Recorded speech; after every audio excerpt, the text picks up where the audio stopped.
राधा तुम जल्दी से तैयार होकर रसोई में आ जाओ, आज तुम्हारा चूल्हा पूजन है। जी भाभी। अपर्णा की बात सुनकर राधा मन में सोचती है, अच्छा, इसका मतलब है कि मेरे ससुराल में गैस नहीं है बल्कि चूल्हा इस्तेमाल होता है। मैं तो खामखा डर रही थी, चूल्हे में खाना बनाने में तो डर की कोई बात ही नहीं है। अपर्णा ऐसा कहकर चली जाती है। राधा नहा धोकर तैयार होती है और रसोई में जाती है, जहां पर अपर्णा उसे आरती की थाली देते हुए कहती है, राधा ये लो आरती की थाली और चूल्हा पूजन करके खाना बनाना शुरू करो। राधा आरती की थाली लेती है और गैस के पास जाती है। वो जैसे ही गैस को देखती है तो उसके हाथ कांपने लगते हैं और राधा घबराने लगती है। थोड़ी ही देर में आरती की थाली उसके हाथ से छूट जाती है और राधा चीख मारती है। फिर राधा रसोई से बाहर आती है। सभी लोग राधा का चिल्लाना सुनकर वहां इकट्ठा हो जाते हैं। तब कपिल कहता है, क्या हुआ राधा, तुम इतनी घबराई हुई क्यों हो? भैया मुझे गैस से बहुत डर लगता है, मैं गैस पर खाना नहीं बना सकती। सभी लोग हैरान हो जाते हैं। तब अपर्णा सभी को समझाते हुए कहती है, दरअसल देवरानी जी के यहाँ पर चूल्हे पर खाना बनता है, उन्हें गैस पर खाना बनाने की आदत नहीं होगी, शायद इसीलिए घबरा गई। कोई बात नहीं बहू, तुम छत पर एक छोटा सा चूल्हा बनाकर वहाँ पर खाना बनाकर चूल्हा पूजन और पहली रसोई की रस्म पूरी कर लो। ऐसा कहकर सभी लोग वहां से चले जाते हैं। तब अपर्णा कहती है, चलो राधा, हम गार्डन से थोड़ी मिट्टी उठा लेते और मैं चूल्हा बनाने में तुम्हारी हेल्प कर देती हूँ। तब वो लोग गार्डन में जाते हैं। वहां से चूल्हे के लिए मिट्टी और कुछ ईंटें भी उठाती हैं। वहीं सासू माँ बाजार से लकड़ियां लाकर राधा को दे देती है। अब राधा ईंटों को जोड़कर उसमें मिट्टी लगाकर चूल्हा बनाती है और फिर वो चूल्हा पूजन करती है। उसके बाद वो नीचे जाकर सारा सामान ऊपर लेकर आती है और लकड़ियां लगाकर चूल्हा जलाती है। फिर खाना बनाना शुरू करती है।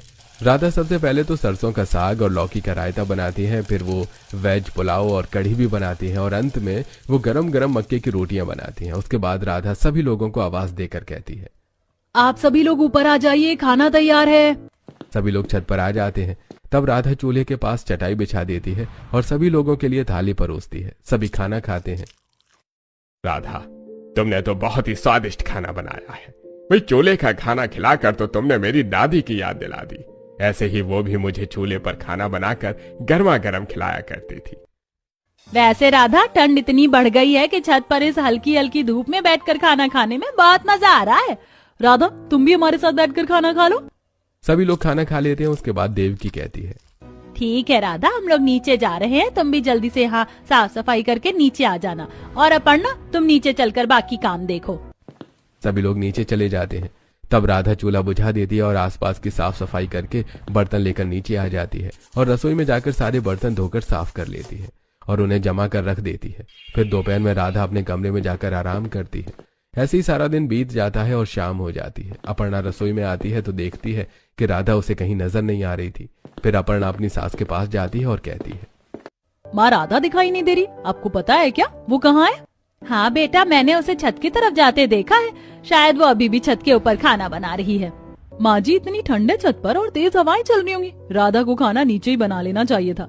मैं जाकर देखती हूँ। अपर्णा छत पर जाती है तो देखती है कि राधा चूल्हा जलाकर चूल्हे पर खाना बना रही थी। अपर्णा को छत पर और ज्यादा ठंड लगती है। वो हाथों को बांधकर राधा के पास जाकर कहती है, अरे राधा, छत पर तो कितनी ठंड है, तुम यहाँ खाना क्यों बना रही हो? हम नीचे ही खाना बना लेते। नहीं नहीं अपर्णा भाभी, चूल्हे के पास बैठकर बिल्कुल भी ठंड नहीं लग रही है और मुझे तो खुले में खाना बनाना बहुत पसंद है। आइए ना, आप भी चूल्हे के पास बैठिए, आपको भी ठंड नहीं लगेगी। अब अपर्णा भी चूल्हे के पास बैठ जाती है। उसे चूल्हे के पास बैठकर थोड़ा गर्म लगता है। अपर्णा कहती है, राधा, सच में छत पर खाना बनाने का भी अपना ही मजा है। देवरानी जिठानी आपस में बातें करती हैं। थोड़ी ही देर में राधा खाना बनाकर तैयार कर देती है और सभी को आवाज देकर ऊपर बुला लेती है। सभी लोग छत पर आते हैं और चटाई पर बैठते हैं। तभी राधा सभी को खाना परोस देती है और सभी लोग खाना खाना शुरू करते हैं। कपिल खाना खाते हुए कहता है, माँ, छत पर खुले में चूल्हे के सामने बैठकर खाना खाने में बहुत मजा आ रहा है ना? हाँ बेटा, लेकिन छत पर ठंड बहुत है। खाना खाकर सभी लोग नीचे आ जाते हैं। अगले दिन सुबह अनिल अपनी माँ के पास आता है और कहता है, माँ, राधा दिखाई नहीं दे रही है और मुझे ऑफिस के लिए देर हो रहा है और अभी तक नाश्ता क्यों नहीं लगा? तभी कपिल भी वहां आ जाता है और कहता है, अपर्णा, जल्दी से नाश्ता लगाओ, मुझे देर हो रही है ऑफिस के लिए, लेट हो जाऊंगा।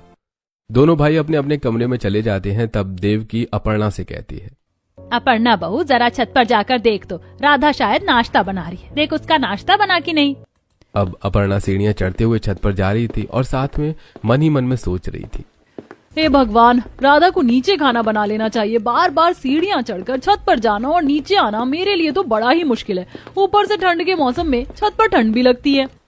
फिर अपर्णा छत पर जाती है और राधा को नाश्ता बनाते देखकर कहती है, राधा, छत पर इतनी हवाएं चल रही हैं, तुम्हें ठंड नहीं लगती क्या? नाश्ता नीचे ही बना लेना चाहिए था। भाभी, चूल्हे के पास ठंड कहाँ लगती है, और मैंने आपको बताया था ना कि मुझे खुले में ही नाश्ता और खाना बनाना अच्छा लगता है। वैसे राधा, नाश्ता तैयार होने में कितनी देर है? सभी को ऑफिस जाना है। तैयार हो गया भाभी, आप सभी को बुला लो। हवा है पर धूप भी अच्छी है। अब सब ऊपर जाते हैं और चाय के साथ पूरी और आलू की सब्जी का नाश्ता करते हैं। ऐसे दिन बीतने लगते हैं। अब राधा रोज सुबह और शाम छत पर ही खाना बना रही थी। राधा को ऐसा करते लगभग एक हफ्ता गुजर गया था। आज सुबह सुबह कपिल अपनी माँ से कहता है, माँ, राधा रोज छत पर चूल्हे पर खाना बनाती है, जिसकी वजह से खाना बनने में देर हो जाती है। मैं पिछले 2 दिनों से ऑफिस के लिए लगातार लेट हो रहा हूँ और मुझे बॉस की डांट भी सुननी पड़ रही है। प्लीज आप राधा से कहकर खाना नीचे ही बनवाओ। हाँ बेटा, मैंने अनिल से कहा है, आज वो राधा से बात करेगा। तभी राधा आवाज देकर सभी को खाने के लिए बुलाती है। तब राधा के ससुर विनीत कहते हैं, अरे देवकी, मेरे पैरों में तो सीढ़ियां चढ़कर दर्द होने लगा है। आज मैं छत पर नहीं जा पाऊंगा। तुम लोग चले जाओ और मेरा नाश्ता नीचे ही ले आना। अपर्णा बहू, आज तो मुझे भी बहुत ठंड लग रही है, इसीलिए मैं छत पर नहीं जा पाऊंगी। ऐसा कर कि तो हमारा खाना नीचे ही ला दे। अपर्णा, ऊपर जा रही हो तो हम सभी का नाश्ता भी नीचे ही ले आना। तब तक मैं ऑफिस के लिए तैयार हो जाता हूँ। अपर्णा छत पर जाती है और राधा से कहती है, राधा, सभी लोगों को आज अपना नाश्ता नीचे ही चाहिए, तो चलो हम दोनों ही सारा नाश्ता उठाकर नीचे पहुंचा देते हैं। अपर्णा भाभी, मैं ऐसा करती हूँ कि गरम गरम रोटियां बनाती हूँ और आप सारा खाना नीचे पहुंचा दो। ठीक है राधा, तो फिर तुम रोटियां बनाओ, मैं खाना नीचे पहुंचाती हूँ। अब राधा रोटियां बनाना शुरू करती है और अपर्णा सारा खाना उठाकर सीढ़ियों से नीचे ले आती है। पहले वो सब्जी लाकर नीचे रख देती है, फिर वापस सीढ़ियां चढ़ती है और अपने मन में सोचती है, राधा ने तो परेशान कर रखा है, जबरदस्ती ऊपर खाना बनाती है और अब तो मुझे खाना लेकर नीचे भी आना पड़ रहा है। एक तो ठंड का मौसम है, ऊपर से सीढ़ियां चढ़ने में तो मेरे पैर ही दुख गए। अब मैं कैसे समझाऊं राधा को कि छत पर खाना बनाना बेवकूफी के सिवा कुछ नहीं है। फिर अपर्णा छत पर जाती है और बारी बारी करके दाल, चावल, रोटी और बाकी का खाना भी उठाकर नीचे ले आती है। तब तक राधा भी नीचे आ चुकी थी। अपर्णा काफी थक चुकी थी, फिर भी वो सबको नाश्ता लगाती है। सभी लोग नाश्ता करते हैं। फिर अनिल राधा से कहता है, राधा, तुम्हें छत पर खाना बनाते 1 हफ्ते से ज्यादा हो गया है। अब तुम नीचे ही खाना बनाना शुरू करो। लेकिन अनिल, छत पर मुझे खाना बनाने में कोई एतराज नहीं है और चूल्हे का खाना तो बहुत अच्छा लगता है। बहू, छत पर खाना बनाने और आने जाने में काफी समय बर्बाद होता है, साथ ही सभी को परेशानी होती है। इससे बेहतर तो यही है कि तुम गैस चूल्हे पर ही खाना बना लिया करो। सभी की बात सुनकर राधा चुप हो जाती है, पर वो नहीं सुनती और छत पर खाना बनाना चालू रखती है, जिसकी वजह से अब चूल्हे में से काफी धुआं निकलता है। उस धुएं से आसपास में छत पर सूख रहे कपड़े काले हो जाते हैं और अब जब हवाएं चलती हैं तो चूल्हे की राख आस पड़ोस के लोगों की छत पर जाती है और गंदगी मच जाती है, जिससे परेशान होकर दोपहर में मोहल्ले की कुछ औरतें देवकी के पास आती हैं और बैठती हैं। तभी शोभा कहती है, देवकी बहन, आजकल तुम अपनी बहू से छत पर खाना क्यों बनवा रही हो? शोभा बहन, नई बहू गांव से है ना, इसीलिए उसे छत पर खाना बनाना पसंद है। देवकी बहन, तुम्हारी पसंद के चक्कर में सारी कॉलोनी के लोग परेशान हो रहे हैं। एक तो तुम्हारी छत पर चूल्हा जलता है तो इतना धुआं उठता है कि हम सबको परेशानी होती है, ऊपर से राख उड़ती है वो अलग। देखो देवकी बहन, हमारे बहुत पुराने संबंध है, हम नहीं चाहते कि वो खराब हो, इसीलिए जितनी जल्दी हो सके आप अपनी छत पर खाना बनवाना बंद कर दो। छत पर खाना बनवाकर आप अपनी छत तो गंदी कर ही रही हो, साथ में राख उड़ने से हम लोगों की छत पर भी गंदगी फैल रही है। ठीक है शोभा बहन, मैं आज अपनी बहू को मना कर देती हूँ कि वो छत पर खाना ना बनाए। सभी औरतें चली जाती हैं, जिसके बाद देवकी राधा के कमरे में जाती है और बैठकर उसे समझाते हुए कहती है, राधा बहू, तुम्हारी छत पर खाना बनाने की वजह से कॉलोनी वालों को भी बहुत परेशानी हो रही है, इसीलिए तुम आज से छत पर खाना बनाना बंद कर दो। माँ जी, छत पर खाना बनाने की वजह से भला किसी को क्या परेशानी हो सकती है? राधा बहू, समझने की कोशिश करो। गांव की बात अलग है, वहाँ पर गैस चूल्हा नहीं होता, सहूलियत नहीं होती। लेकिन जब शहर में गैस चूल्हा है और सारी सहूलियतें हैं, तो तुम्हें चूल्हे पर खाना क्यों बनाना है? गैस पर खाना बनाना चूल्हे पर खाना बनाने की अपेक्षा ज्यादा सरल और समय की बचत करने वाला होता है। इसीलिए कल से तुम गैस पर ही खाना बनाना। ऐसा कहकर देवकी वहाँ से चली जाती है। तब राधा मन में सोचती है, मैं भाभी से कहूंगी कि वो खाना बना ले और मैं बाकी के काम कर लूंगी। शाम को अपर्णा राधा के पास आकर कहती है, राधा, आज मेरी तबीयत ठीक नहीं, इसीलिए तुम रसोई में जाओ और खाना बना लो, मैं अपने कमरे में थोड़ा आराम कर लेती हूँ। जी भाभी। ऐसा कहकर अपर्णा अपने कमरे में आराम करने के लिए चली जाती है। राधा रसोई में जाती है और गैस को देखते हुए अपने आप से कहती है, नहीं नहीं नहीं, मैं गैस पर खाना नहीं बना सकती। ऐसा करती हूँ कि चूल्हे पर ही खाना बना लेती हूँ। ऐसा कहकर राधा फिर से छत पर जाकर चूल्हा जलाती है और वहीं पर खाना बनाने लगती है। रात हो चुकी थी और सभी लोगों को भूख लगी थी। अपर्णा अपने कमरे से बाहर आती है। तब विनीत अपर्णा से कहता है, बहू मुझे भूख लग रही है और राधा बहू ने आज फिर से छत पर खाना बनाया है, लेकिन इस ठंड में तबीयत कुछ ठीक नहीं है, इसलिए मैं छत पर नहीं जाऊंगा। तो तू ऐसा कर कि खाना नीचे ही ला दे। ये सुनकर अपर्णा कहती है, क्या आज फिर राधा ने छत पर ही खाना बना लिया? ठीक है पिताजी, मैं देखती हूँ। अब अपर्णा सीढ़ियों से ऊपर चढ़कर छत पर जाती है और देखती है कि राधा छत पर खाना बना रही थी। वो गुस्सा होते हुए कहती है, ये क्या है राधा, तुम्हें छत पर खाना बनाने के लिए मना किया था ना, फिर भी तुम छत पर ही खाना बना रही हो। क्या करूं भाभी, मुझे गैस से डर लगता है। मैंने सोचा था कि आप खाना बना लेंगी और मैं आपकी मदद कर दूंगी, लेकिन आपकी तबीयत ठीक नहीं थी तो मजबूरी में मुझे छत पर खाना बनाना पड़ा। अच्छा ठीक है, अब तुम जल्दी से रोटियां बना लो, तब तक मैं खाना नीचे लेकर जाती हूँ, सभी को भूख लगी है। ऐसा कहकर अपर्णा सब्जी का बर्तन उठाती है और सीढ़ियों से नीचे उतरती है। अचानक अपर्णा का पैर फिसल जाता है और अपर्णा गिर जाती है। सभी लोग दौड़कर वहां आ जाते हैं। कपिल अपर्णा को गोद में उठाता है और फिर अपने कमरे में ले जाता है। तब तक राधा भी छत से आ जाती है। देवकी राधा से कहती है, राधा बहू, तुमने देखा ना कि छत पर खाना बनाने की वजह से ये क्या हो गया। अब तो सारा काम तुम्हें ही संभालना होगा, क्योंकि अपर्णा बहू के पैर में मोच आ गई है तो वो काम नहीं कर सकती। राधा को यह सुनकर बहुत बुरा लगता है। थोड़ी देर बाद राधा छत पर जाती है और सारा खाना नीचे लेकर आती है और सभी को खाना खिला देती है। अगली सुबह राधा जल्दी उठती है और छत पर जाकर खाना बनाने लगती है। थोड़ी देर बाद कपिल हीटर के पास बैठी अपनी माँ के पास आता है और कहता है, माँ, ऑफिस के लिए देर हो रही है, नाश्ता कब तक मिलेगा? बेटा राधा अकेली छत पर खाना बना रही है, अगर वो खाना नीचे लेकर आएगी तो बहुत देर हो जाएगी, हम सबको ऊपर जाकर खाना पड़ेगा। सभी लोग सीढ़ियां चढ़कर छत के ऊपर जाते हैं। फिर राधा चटाई बिछाकर सभी के लिए खाना लगाती है। सभी लोग खाना खा लेते हैं। ऐसे ही एक हफ्ता बीत जाता है और सभी छत पर चूल्हे पर खाना बनने की वजह से बहुत परेशान हो जाते हैं। आज अपर्णा भी ठीक हो चुकी थी, पर वो छत पर से सामान लाने से मना कर देती है। तो राधा लेकर खाना नीचे आती है। विनीत हॉल में बैठा हुआ था, तभी अचानक उसे बहुत तेज खांसी आने लगती है। अपर्णा जल्दी विनीत के लिए पानी लाती है। विनीत पानी पीता है और फिर कहता है, अरे ठंड में छत पर जाकर खाना खाने की वजह से मेरी तबीयत खराब हो गई है। यह सुनकर अनिल बहुत गुस्सा होता है और राधा पर चिल्लाते हुए कहता है, राधा, तुम्हें इतनी सी बात समझ में क्यों नहीं आ रही है कि तुम्हें छत पर खाना नहीं बनाना है बल्कि रसोई में जाकर गैस पर खाना बनाना है? अनिल, मुझे गैस चूल्हे पर खाना बनाने से डर लगता है। तुम्हारा दिमाग खराब हो गया है? एक नंबर की गांव की गवाह लड़की हो तुम। सारी दुनिया गैस चूल्हे पर खाना बना रही है और तुम हो कि तुम्हें चूल्हे पर खाना बनाना है।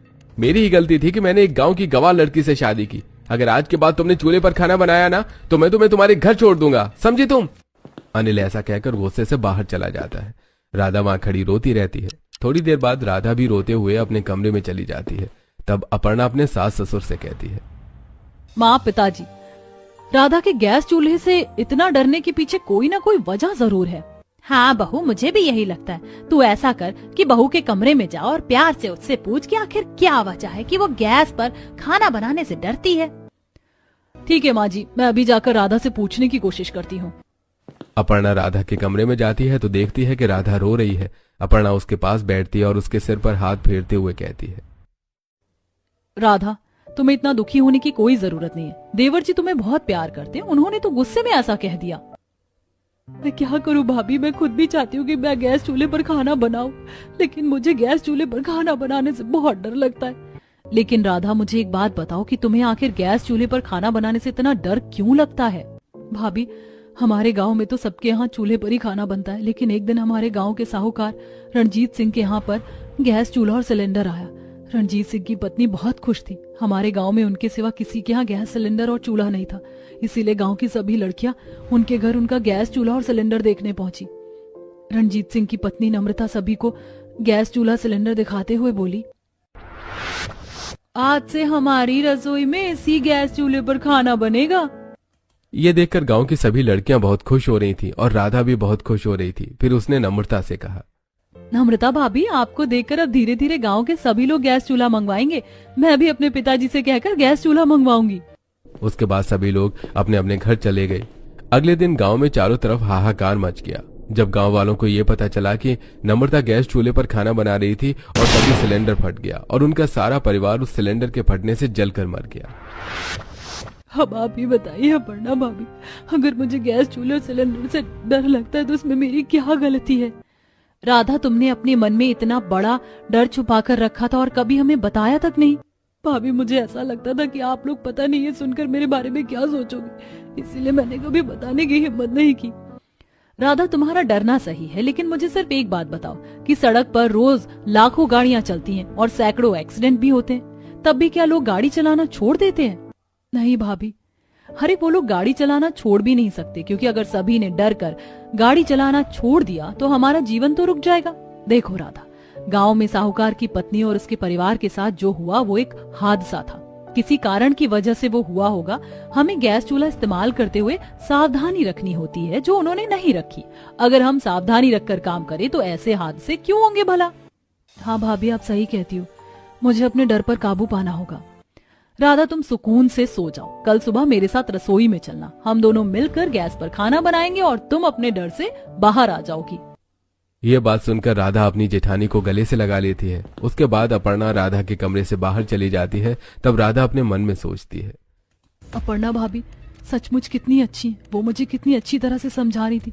मैं भी अपने आप से वादा करती हूँ कि मैं भाभी के साथ गैस चूल्हे पर खाना जरूर बनाऊंगी, चाहे मुझे कितना ही डर लगे। अगले दिन राधा सुबह उठती है और नहा धोकर रसोई में पहुंचती है, जहां अपर्णा नाश्ता बनाने की तैयारी कर रही थी। अपर्णा राधा को देखकर कहती है, आओ आओ राधा, देखो मैंने सब्जियां काट ली हैं, आटा भी गूंथ लिया और सारी तैयारी कर ली है। अब तुम गैस जलाओ और हम खाना बनाना शुरू करते हैं। राधा गैस चूल्हे के पास जाती है। उसे गैस को देखकर फिर से घबराहट होने लगती है। तब अपर्णा राधा का हाथ पकड़ती है और कहती है, राधा, मैं तुम्हारे साथ हूँ, तुम्हें कुछ नहीं होगा। ये लो लाइटर और गैस जलाओ। राधा डरती हुई लाइटर लेती है और अपर्णा की तरफ देखती है। फिर राधा गैस जलाती है और अपर्णा के साथ खाना बनाना शुरू करती है। थोड़ी ही देर में राधा को ठीक लगने लगता है। तब राधा अपर्णा से कहती है, भाभी, अब मुझे डर नहीं लग रहा है, मुझे घबराहट भी नहीं हो रही है। मैं गैस चूल्हे पर आराम से खाना बना सकती हूँ। थैंक यू सो मच भाभी, अगर आप नहीं होती तो मैं जीवन में कभी भी गैस चूल्हे पर खाना नहीं बना पाती। अरे राधा, इसमें थैंक यू की क्या बात है, चलो अब हम सभी का खाना लगाते हैं। अब राधा और अपर्णा मिलकर सभी को खाना लगा देती हैं। सभी लोग ये देखकर बहुत खुश हो जाते हैं कि राधा ने गैस चूल्हे पर खाना बनाया है। तब देवकी कहती है, राधा, मुझे बहुत खुशी है कि आखिर तुमने गैस चूल्हे पर खाना बना ही लिया। माँ जी, अनिल, आप लोग मुझे माफ कर दीजिए, मेरी वजह से आप लोगों को बहुत परेशानी हुई। नहीं राधा, इसमें गलती सिर्फ तुम्हारी नहीं बल्कि हमारी भी है। अपर्णा ने हमें सब कुछ बता दिया था कि तुम क्यों गैस चूल्हे पर खाना बनाने से डरती थी। हमें भी इस बात को समझना चाहिए था। उन लोगों की बात को बीच में काटते हुए अनिल कहता है, अरे वो सब तो ठीक है, लेकिन कल हमें छत की साफ सफाई करनी होगी। कॉलोनी वालों की बार बार शिकायतें आ रही हैं। क्यों ना हम कल छत की साफ सफाई करके अपनी कॉलोनी वालों को छत पर खाना खिला दे, इससे उनकी शिकायत भी दूर हो जाएगी और छत की साफ सफाई भी हो जाएगी। सभी लोग इस बात पर सहमत होते हैं। अगले दिन सभी लोग छत की साफ सफाई करते हैं और कॉलोनी वालों को छत पर बुलाकर सभी को खाना खिलाते हैं। कॉलोनी वाले भी बहुत खुश हो जाते हैं और इस तरह दोनों बहुएं आपस